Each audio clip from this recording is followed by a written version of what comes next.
The first day I walked into this house, my boots came away black. Coal dust, near 100 years of it, worked into the floorboards where the old stove used to sit. That's the first thing that hits you. Then the cold. A house that's been shut up through a Vermont winter with no heat. She holds that cold in her bones like a grudge. You don't warm up in a house like this. You just stop noticing after a while. Filed reports, stamped and filed. Foundation, they said. Electrical, they said. Water damage in the back L, they said. The bank wanted her gone. The neighbors wanted her gone. The town had her on a list, the kind of list where the next step is a bulldozer and a bill sent to nobody. Everyone said, tear it down. I bought her for $41,000. Cash, no financing, because no lender in their right mind would touch a house with 3 failed inspections. And I stood in that front room, black boots and all, and I told her I was going to bring her back. $90,000 in about 11 months. That was the number in my head, and I'll tell you straight, that number moved on me some before it was done. Let me show you how she got there. She was built in 1911. A 4-square farmhouse, the kind a man built when he meant to stay. I found the name in the town records. Fella named Elias Ward, dairy farmer, raised 6 kids in here. The framing tells you he wasn't rich, but he wasn't careless either. Full dimension lumber. Real 2x4s that measure a true 2 inches by 4. You don't get that anymore. What you buy today measures 1.5 inches by 3.5, and they still call it a 2x4. The house went empty in the early 90s. Last of the Ward line passed, no kids wanted a drafty farmhouse 40 minutes from anywhere. So she sat. 30 years of nobody, a roof leak nobody fixed, a pipe that froze and burst and nobody heard. That's how good houses die. Not all at once, little by little, because nobody's home to catch the small thing before it becomes the big thing. A cup of water a day will take down a house that a hurricane couldn't move. Now here's the part that matters. A failed inspection doesn't tell you a house is beyond saving. It tells you a house has problems. Those are 2 different things, and most folks don't know the difference. An inspector is paid to find what's wrong. He's not paid to tell you what's still right. And in an old house, it's mostly still right. So I went in to find out which one she was. First thing I do on any house is I open her up. You can't judge a wall by its skin. So I pulled the plaster off that back L where the water damage was, and I braced myself for the worst. The worst was there, I won't lie to you. The sill plate, that's the big timber that sits on the foundation and carries the whole wall. It was gone. Punky, wet, you could push your thumb through it like wet bread. About 14 feet of it rotted from that burst pipe, feeding water down the wall for who knows how many winters. That's a real failure. The inspector wasn't wrong about that. But then I kept going. And this is where the house started talking back. The studs above that rotten sill sound bone dry, 6 inches up from the damage, old growth spruce, tight grained, harder than anything you'll buy at a lumber yard today. You put a nail in it and it fights you. The water had taken the sill and stopped the way water does when it hits wood that was cut in winter and dried slow.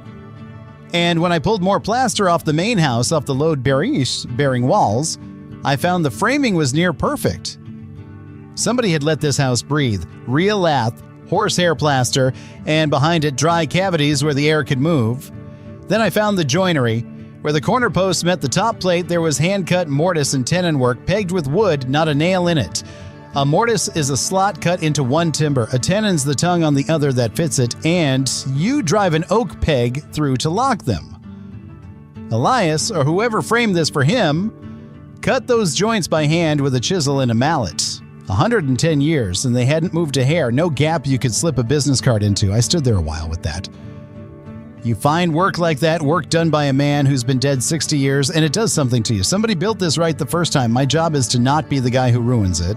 The demolition numbers came out better than I feared.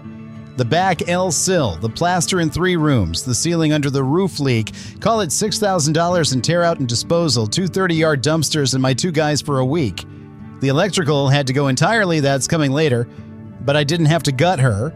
Most guys would have taken the whole interior down to the studs out of habit because it's faster to demo everything than to think about what's worth keeping. Every wall you tear out is history you can't put back. And money you're spending twice, once to throw it away and once to build it again. She lost about 15% of her structure. The other 85 the men before me got right. You don't tear down 85% good to fix 15% bad. That's not economics. That's just not paying attention. So now the bones, the foundation, Inspector number one's big complaint was fieldstone. Dry-laid granite, the kind they dug out of the fields when they cleared the land. Some of those stones are the size of a wood stove, hauled by oxen and set by hand. And yeah, one corner had settled about 2.5 inches out of level across the whole house, and that back corner was the low spot where the water had been working on the mortar they'd repointed sometime in the 50s. Here's the thing about an old fieldstone foundation. It's not failed just because it's not perfect. It's been holding a house for 110 years through every frost-heaving mud season Vermont could throw at it. That's the inspection it already passed. I didn't need it flat. I needed it stable. So we dug down at the settled corner, and I put in a proper concrete footing below the frost line, 4 feet down, because in Vermont, the frost will heave anything you set too shallow, push it right up out of the ground like a bad tooth. Poured the footing, let it cure a full week before I put any load back on it, then I jacked her, slow. This is the part where patience is the whole job. I set 2 20-ton screw jacks on cribbing, oak blocks stacked like a log cabin so the load spreads even, and you bring an old house up a quarter turn at a time. A quarter inch a day, no more. You rush it and you crack every plaster wall you just decided to save. Took me 11 days to bring that corner up 2 inches, left the last half inch. A house that stood crooked that long, you make her dead level, and you'll open up gaps everywhere else. The doors won't hang right. The trim pulls away. You let her keep a little of her own shape. Now, I'll be straight with you about a mistake. When I replaced that 14 feet of rotten sill, I ordered pressure-treated lumber. Figured newer's better against moisture. And I set the first section before I caught it. The pressure-treated was a hair oversized. They run big and green. And it threw my wall plane off, pushed the studs out about 3/8 of an inch. Doesn't sound like much. But 3/8 over 8 feet, I'd have had a bulge in that finished wall you could see from across the room. Light rakes across the wall and shows you every sin. That one's on me. I pulled it back out. Cost me a day and about $200 in wasted lumber. Second time I milled the replacement sill to match the exact dimension of the old one out of white oak. White oak, because it's got a tight grain that shrugs off water, it's what they built ships out of. Set it in a bed of sill seal so no ground moisture wicks up into it, and I sistered it in tight against the original framing. You match what's there. The old fellas weren't working to my convenience. I worked to theirs. Reinforce that back wall with new studs sistered to the sound old ones. Sistering just means you bolt a new member right alongside the old so they carry the load together, and the strong one holds up the tired one. Tied the whole L back into the main frame with steel plate and structural screws, the long ones, 6 inches, that bite into solid wood. When I was done, she was solid corner to corner, foundation to ridge, total structural work. The footing, the jacking, the sill, the framing repair. I ran about $14,000 to do it right below the ground where nobody will ever see it. That's the money folks resent spending. It's also the money that decides whether the house is here in another 100 years. Then came the guts. And this is where that first inspector really had a point, because the wiring in this house was a story of its own and not a good one. Original knob and tube from 1911. That's the old system. Wires run through porcelain knobs and tubes, no ground at all. Then somebody in the 60s spliced modern circuits into it. Then somebody in the 80s added more on top of that. 3 generations of electrical. None of it talking to the other. Some of it just twisted together and wrapped in cloth tape, gone brittle as a dead leaf. That's not a house that fails inspection. That's a house that catches fire some night when everybody's asleep. All of it out, every foot. I brought in a licensed electrician for the panel and the rough-in because that's the line. I'll frame and I'll plumb, but final electrical connections get a licensed man and a permit every time. Anybody tells you different is going to burn somebody's house down eventually. New 200 amp service, new wire to every room, proper grounding, arc fault breakers so a frayed wire trips the box instead of starting a fire. About $11,000 and worth every dollar of it, because that's the part that lets people sleep in here without worrying about the thing they can't see inside the walls. Plumbing, I ran myself. New supply lines and PEX because it flexes and it won't split if it ever does freeze again. Copper cracks when it freezes. PEX just swells and comes back. And I wasn't about to leave this house vulnerable to the same thing that near killed her. New drain lines, new vents stack up through the roof so the whole system breathes and drains clean. And here's where Vermont started leaning on me. It was late October when I opened the walls for the plumbing, and by the time I was running lines, the nights were dropping into the 20s, so you can't glue pipe in the cold, the solvent won't set, it just stays gummy and lets go later. So I'm working with 2 propane heaters running, tenting off the L with plastic to hold the heat, racing the real freeze that everybody in these hills knows is coming by Thanksgiving. Insulation's the invisible thing that matters most in a house like this. The ward's heated with wood and coal and just wore sweaters and raised 6 kids doing it. I wasn't leaving the next family to that. Dense pack cellulose in the walls, that's ground up recycled paper blown in tight through a hose until the cavity's packed solid. I use it because it fills around every wire and pipe, and it lets the old framing keep breathing. Foam would have sealed her up too tight and trapped moisture in 100-year-old wood, and that's how you rot the very bones you spent all that money saving. Spray foam only in the rim joists, that band around the top of the foundation where the cold pours in worse, took her from a house you could see your breath into one that holds 70 degrees on a single cord of wood. Insulation and mechanicals together.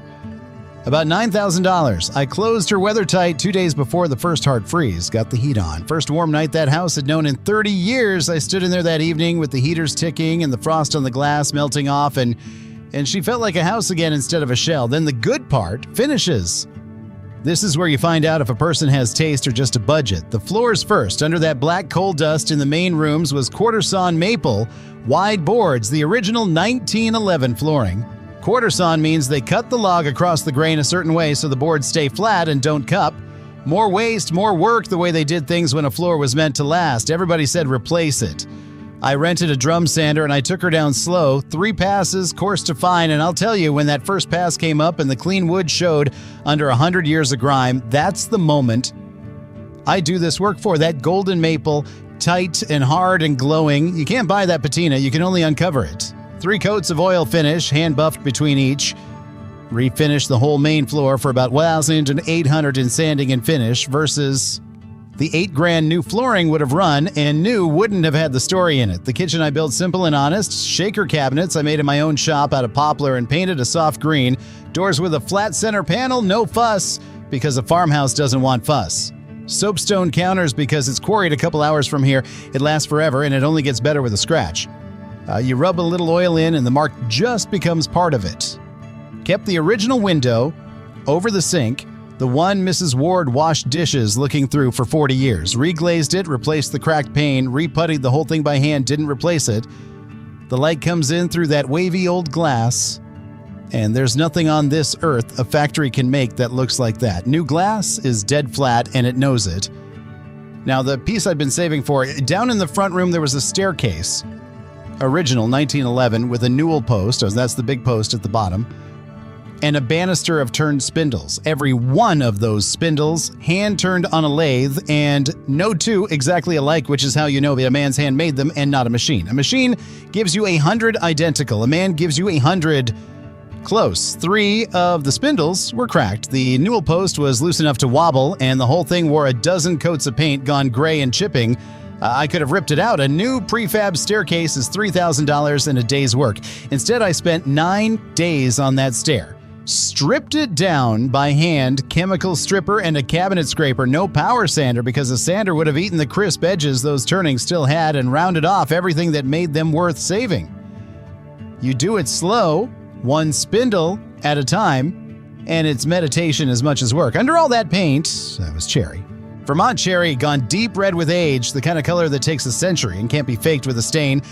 I turned 3 new spindles myself on my lathe to match the broken ones. Matched the profile off an original with a template I cut from a scrap of tin. Set them in so you'd have to know to find them. Reset the newel post with a hidden bolt and glue. Tightened the whole run so it doesn't give an inch. And when I put the first coat of oil on that bare cherry and it drank it in and came alive, that's the heart of this house. That's what I bought her for, even if I didn't know it that first cold black day. Let me walk you through her now the way she stands and come up the drive first. The exterior's done. New white clapboard where the rot was, milled to match the old profile. The rest scraped and painted the same cream the Wards had it. A standing seam metal roof up top, rated for 50 years and built to shed Vermont snow load so it never sits and rots the deck beneath. She looks like she means to stay another 100. Through the front door into the entry, and there's that cherry staircase. First thing you see, glowing warm and deep against a soft white wall. Left into the front parlor, so that maple floor running out golden under the light from 3 tall windows. Plaster walls smooth and true, patched by hand to match the old texture. Back through to the kitchen, green cabinets, soapstone counters cool under your hand. the old wavy glass window over the sink catching the low afternoon light. Down the hall to the bath, and new and clean and simple, white subway tile, I set myself with a thin gray grout, a cast iron tub, because a house that survived all this earns a real soak at the end of a cold day. And back to that staircase one more time, because your hand finds that cherry banister every time you go up. 110 years of hands have worn it smooth. Yours is just the next one. Then back out the front door and stand in the yard and look at her against the tree line. A house 3 inspectors gave up on, all in the $41,000 to buy her, and right around $52,000 in the work. Call it $93,000 in 11 months, near enough to the number I carried in from that first day. A new build this size would run you 3 times that, and it'd have none of this in it. None of the story, none of the wood you can't buy anymore, none of Elias Ward's chisel marks up in the corners where nobody looks. She failed 3 inspections. Failed 3. What those reports couldn't measure was that somebody built her right the first time. Rot you can cut out, bad wire you can pull, a crooked corner you can jack back up 1/4 inch at a time. Failure's just a list of problems, and problems have answers if you're willing to do the work and smart enough to know what's worth keeping. She's got good bones. She always did. Everybody was looking at the paint. Next one's already waiting for me, and she's a strange one. A stone schoolhouse from 1888, roof caved clean in on one side, a tree growing up through the floor right where the wood stove used to sit. Folks say there's an old slate chalkboard still bolted to the wall under the collapse, last lesson still on it if the rain hasn't washed it off. I aim to find out. Come on back, and we'll open her up together.